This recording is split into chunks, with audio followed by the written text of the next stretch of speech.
Hello friends, welcome to my YouTube channel. मेरा नाम है रोशन और आप सीख रहे हैं मेरे साथ रिएक्ट जेएस। तो चलिए शुरू करते हैं हमारा और एक नया वीडियो। बेसिकली फ्रेंड्स, आज हम समझने वाले हैं रिएक्ट में इवेंट्स किस तरह से यूज़ की जाती है। ओके, अगर हमारी कोई फंक्शनैलिटी है कि किसी बटन पे हमें इवेंट लगाना है, ठीक है, तो बटन पे जैसे ही हम क्लिक करेंगे तो कुछ ट्रिगर होना चाहिए। अगर नॉर्मल इवेंट अगर हम लगाना चाहते हैं तो कैसे किया जाता है, देखिए फ्रेंड्स। इवेंट का यूज़ ऑलरेडी हमने हमारे कुछ पिछले एक दो वीडियोस में ऑलरेडी कर लिया है, लेकिन वहाँ पे हमें बस ज़रूरत थी इवेंट की, इसीलिए हमने डायरेक्टली वहाँ पे यूज़ किया था। ओके, लेकिन हमने रिएक्ट में जो इवेंट हम यूज़ करते हैं, रिएक्ट में इवेंट किस तरह से यूज़ की जाती है, ये हमने अच्छे से वहाँ पे नहीं समझा था, ठीक है। क्योंकि उस वाले वीडियो में बेसिकली हमारा फोकस जो था वो किसी और कॉन्सेप्ट को समझने के लिए था। तो वहाँ पे हमने इवेंट के बारे में इतना मतलब नहीं देखा था, इतना इवेंट पे हमने नहीं समझा था। तो आज इस वीडियो में हम पूरा स्पेशली हम इवेंट को ही समझने वाले हैं रिएक्ट जेएस में। ओके, तो फ्रेंड्स अभी देखिए, मान लो अगर हमें कुछ ऐसा करना है। अब ये मेरे पास में एक बटन है, सिंपली मेरे वेलकम कंपोनेंट में बटन है जिसका कैप्शन ओके है।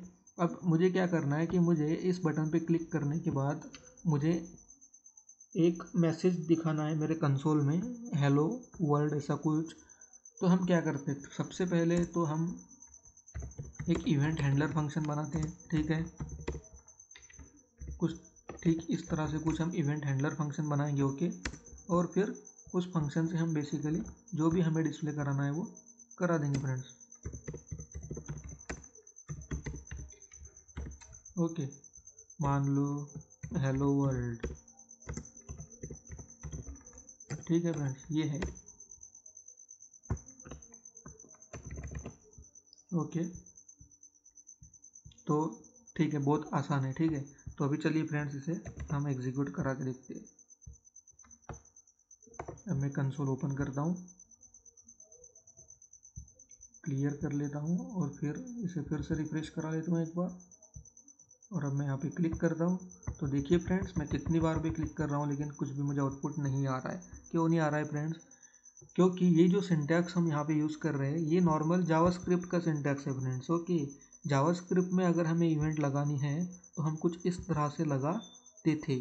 हम क्या करते थे, नॉर्मल ऑन क्लिक को लिखते थे किसी भी केस में, स्मॉल केस में। ओके, नॉर्मली स्मॉल केस में हम लिख देते थे सारा सब कुछ, और फिर इक्वल टू करके फिर एक फंक्शन को हम एक फंक्शन जो कि हमारा इवेंट हैंडलर फंक्शन है उसे हम बेसिकली क्या करते थे, सीधा सीधा यहाँ से कॉल करते थे।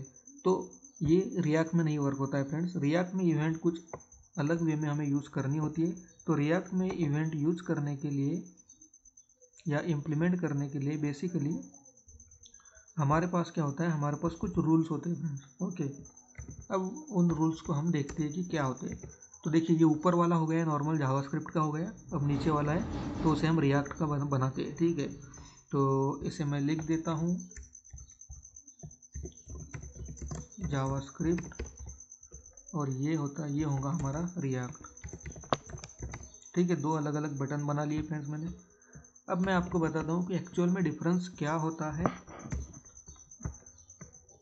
जावास्क्रिप्ट के इवेंट में और रिएक्ट के इवेंट। तो सबसे पहले तो फ्रेंड्स, हमें इवेंट का नाम अगर यूज़ करना है, अगर लिखना है हमारे एलिमेंट के ऊपर, हमारे HTML एलिमेंट को अगर हम किसी इवेंट को बाइंड करा रहे हैं तो हमें इवेंट का नाम जो होता है वो हमेशा कैमल केस में यूज़ करना होता है, ठीक है। तो फर्स्ट मिस्टेक हमारी ये थी। तो ये होता है एक चेंज, एक डिफरेंस रिएक्ट जेएस में, कि हमें इवेंट का नाम हमेशा कैमल केस में ही देना है रिएक्ट में। सेकंड थिंग फ्रेंड्स, जो भी हमारा इवेंट हैंडलर फंक्शन है उसे हमें डायरेक्टली यहाँ पे कुछ इस तरह से कॉल नहीं करना है, ठीक है। तो कॉल भी हम सीधा सीधा यहाँ पे फंक्शन को कॉल नहीं करते। थर्ड चीज़ ये होती है फ्रेंड्स कि हम कुछ इस तरह से ऑन क्लिक पे इक्वल टू कर का मतलब एक नॉर्मली असाइनमेंट करके हम इवेंट हैंडलर को नहीं भेजते, बल्कि हमें सॉरी इक्वल टू का तो यूज़ करते हैं फ्रेंड्स, लेकिन हमें कुछ इस तरह से भेजना होता है, ठीक है। Sorry, my mistake. Equal to का तो यूज़ करते ही है, असाइन तो करना ही होता है हमें, लेकिन हम ये जो डबल करली ब्रैकेट यूज़ करते थे जावास्क्रिप्ट में, डबल बोलो या सिंगल बोलो, तो वो हमें यूज़ नहीं करना है, बल्कि हमें नॉर्मल हमारा जो स्टार्ट और एंड जो करली ब्रैकेट होता है उसमें हमें हमारा हैंडलर फंक्शन बेसिकली पास करा देना है। ओके, तो यहाँ से हम सिर्फ फंक्शन को पास करा रहे हैं, बेसिकली हम इस इवेंट के साथ इस फंक्शन को बाइंड करते हैं, डायरेक्टली कॉल नहीं करते फ्रेंड्स, ये देखना है। डायरेक्टली इस तरह से हम कॉल नहीं करते हैं। ओके, और फिर अब देखिए अब क्या होता है, अब हमारा बटन वर्क करता है या नहीं करता है। देखिए अब मैं क्या करूँगा, मैं रिएक्ट वाले बटन के ऊपर क्लिक करना। अब देखिए जावास्क्रिप्ट पे तो होगा ही नहीं, और जैसे ही रिएक्ट पे क्लिक करता हूँ तो मुझे मेरा मैसेज तो मिल रहा है, देख सकते हो। तो इस तरह से वर्क होता है।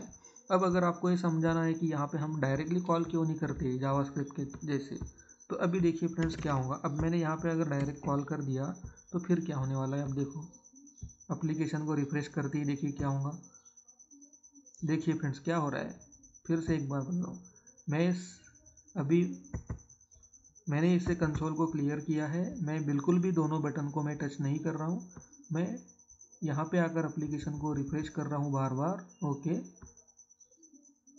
तो क्या हो रहा है, ऑटोमेटिकली मुझे ये मिल रहा है। ठीक है, मतलब मैंने बटन पे क्लिक किया भी नहीं है रिएक्ट पे, फिर भी ये पहले ही आ जा रहा है। ठीक है, और बटन पे क्लिक करने के बाद में कुछ भी नहीं होने वाला। तो ये होता है फ्रेंड्स डिफरेंस, हमें रिएक्ट जेएस में डायरेक्टली ऐसा नहीं करना होता है। ओके, तो फर्स्ट रूल था कि कैमल केस का यूज़ करना होता है इवेंट के लिए। सेकंड रूल था कि हमें स्टार्टिंग और क्लोजिंग करली ब्रैकेट का यूज़ करके हमारे हैंडलर का बेसिकली नाम यहाँ पे असाइन करना है और बिल्कुल भी उसे कॉल नहीं करना है। ओके फ्रेंड, अब अगर कुछ ऐसा होता है कि मान लो हमें क्लिक करके यहाँ पे हमें कॉल भी कराना है, ठीक है, यहाँ पे सीधा अगर हमें कॉल भी करा देना है तो वो किस तरह से किया जाता है फ्रेंड्स। यहाँ पे बेसिकली हमें एक एरो फंक्शन पास कराना होगा। ठीक है, एक एरो फंक्शन बेसिकली पास कराना होगा और फिर उसे हम यहाँ पे ऐसे कुछ इस तरह से हम उसे कॉल करा सकते हैं। तो अब देखिए क्या हुआ। अब सबसे पहले एप्लीकेशन को रिफ्रेश करा देता हूँ। देखिए रिफ्रेश कर लिया है, कुछ भी आउटपुट अभी नहीं है। अब जैसे ही मैं रिएक्ट पे क्लिक करूँगा तो तब जाके मुझे हेलो वर्ड मिलने वाला है। ठीक है, तो अगर आपको यहाँ पे ही मतलब कॉल कराने का है, जैसे मान लो अभी कुछ केस में क्या होता है कि जैसे ही हम प्रोजेक्ट पे वर्क करते हैं तो ज़रूरी हो, बहुत बार ऐसी भी रिक्वायरमेंट होती है कि बस वहीं पे कॉल करना है। ठीक है, वहीं पे हमें कॉल कर देना है। मान लो फ्रेंड्स हम क्या कर रहे हैं कि जैसा हमारे पास में एक डायनेमिक डेटा टेबल है। ठीक है, टेबल में बहुत सारी रोज़ जनरेट हो रही है डायनेमिकली। ओके, और हर एक रो के लिए अपना आईडी है डेटाबेस से आया हुआ। ठीक है, तो हर रो में हमारे पास में एक बटन होने वाला है और जैसे ही हम उस बटन पे क्लिक करें तो हमें हमारी रिक्वायरमेंट ये है कि वो जो रो है वो रो को हमें डिलीट करना है। ठीक है, उस वाली रो को हमें डिलीट करना है। ठीक है, तो बेसिकली हम क्या करते हैं, इस टाइप की फंक्शनलिटी में हम उस रो का जो आईडी है वो हमें पास कराना होता है। ठीक है, तो उस केस में हमारी मतलब ये होती है एक्सपेक्टेशंस कि हमें आईडी पास करना है, हमारा आईडी जो है वो पास होना चाहिए। ठीक है, तो फिर अगर उस केस में हम नॉर्मली अगर इस वाले अप्रोच के साथ अगर जाते हैं, जो मैंने आपको शुरू में बताया, इस वाले अप्रोच से अगर जाते हैं तो फिर आईडी पास कराना थोड़ा डिफ़िकल्ट हो जाता है। ठीक है, क्योंकि फंक्शन तो डिफाइन यहाँ पे किया हुआ है और हमारा बटन जो है वो हमारे टेबल से डायनामिकली बार बार मतलब जितने टेबल्स में रो आएंगी डेटाबेस से उतनी बार ही उतने बटन प्रिंट होने वाले हैं। ठीक है, तो फिर कैसे किया जाए, ओके, किस तरह से यहाँ पे किया जाए। अब यहाँ से तो हम डेटा पास नहीं करा सकते, तो इसीलिए फिर फ्रेंड्स क्या करते हैं कि एरो फंक्शन का जो कॉन्सेप्ट मैंने आपको बताया, तो इस तरह से एरो फंक्शन का यूज़ करके फिर इसे कॉल कराया जाता है। ठीक है, और फिर यहाँ से हम डेटा पास करा सकते हैं।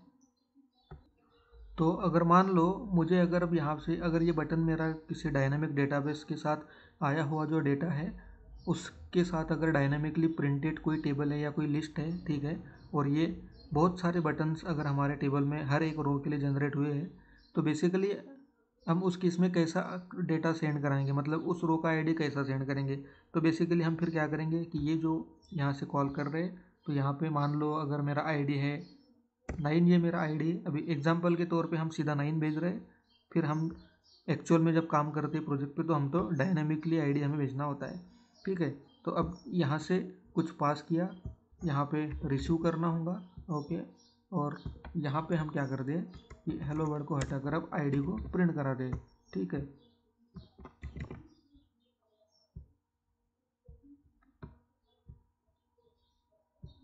देखिए 9 यहाँ पे मिल रहा है। तो बेसिकली कुछ इस तरह से हमें इवेंट कॉल करनी होती है रिएक्ट जेएस में। तो अभी जितना मैंने आपको बताया ये मोस्ट ऑफ द केस में इतना ही हमारे लिए सफिशिएंट है।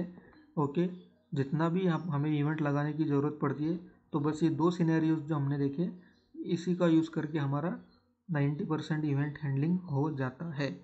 ठीक है, तो ये होता है फ्रेंड्स जावास्क्रिप्ट के इवेंट में और रिएक्ट जेएस के इवेंट में। फिर से एक बार बताता हूँ, इवेंट का नाम हमेशा कैमल केस में होता है।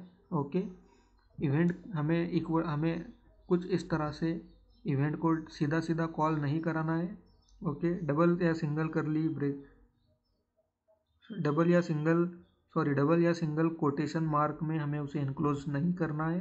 ठीक है, हमें स्टार्ट और एंड करली ब्रैकेट का यूज़ करके हमारे इवेंट का नाम सिंपली लिखना है। और अगर हम कोई डेटा पास कराना चाहते हैं तो फिर हमें एरो फंक्शन में इस तरह से उस फंक्शन को हम कॉल करा सकते हैं। तो आई होप कि आपको बहुत अच्छे से मैंने एक्सप्लेन किया है। ओके, तो चलिए अब इस वीडियो को मैं यहाँ पे क्लोज करता हूँ। फ्रेंड्स प्लीज़ लाइक करिए, शेयर करिए, सब्सक्राइब करिए।